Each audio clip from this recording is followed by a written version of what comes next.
Harvest 2014 is ahead of schedule, but farmers say moves by the EU could reduce the amount of food they could produce in future. Join me later to find out why. An historic home of the Cadbury family in Birmingham has been destroyed by arsonists. A member of the chocolate-making family said today he was shocked and saddened, and it was a loss to the community. Up to 100 firefighters tackled the blaze at Northfield Manor last night. Our reporter Ben Sidwell joins us now from the scene. Ben, what kind of state has the house been left in?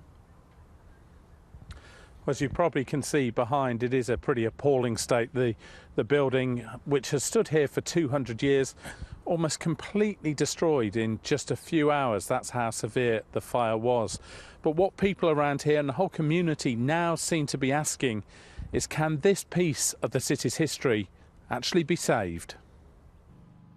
Going up in flames, part of Birmingham's heritage. Northfield Manor was once the grand home of the Cadbury family. This morning, it was little more than a smouldering shell. Real sadness. This is part of this area's heritage. The important thing now, I think, is to retain the building if at all possible. From above, the damage is even clearer, the fire destroying almost all of the house. It was the second time in 24 hours that West Midlands Fire Service had been called out to a fire here. We know that children have been using the site. We know that children were chased off at one point. And we know that our crews the previous evening had seen children here.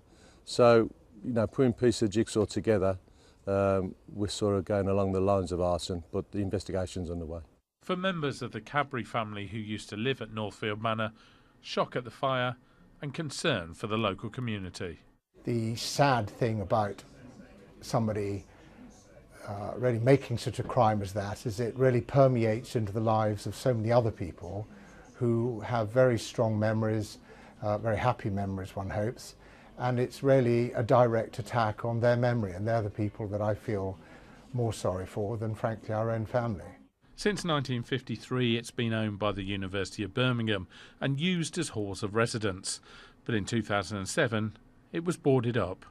We did board it up. We've had long-term plans to develop it sympathetically with the character of the building, and there were plans to make it into flats.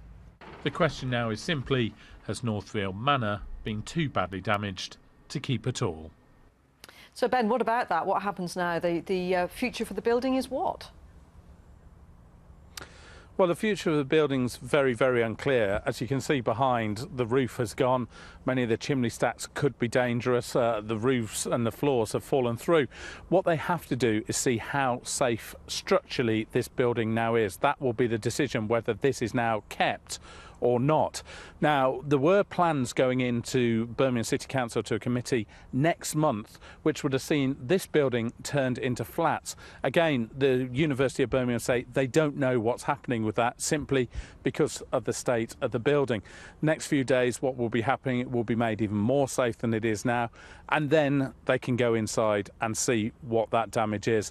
One thing the fire brigade have said, there are lots of loose timbers in there, there are lots of loose slates, and some of those chimney stacks, as I said, incredibly dangerous. Anyone that is thinking of coming and having a look around here, the advice is please keep away, because this is a very, very dangerous building with an uncertain future. Back to you.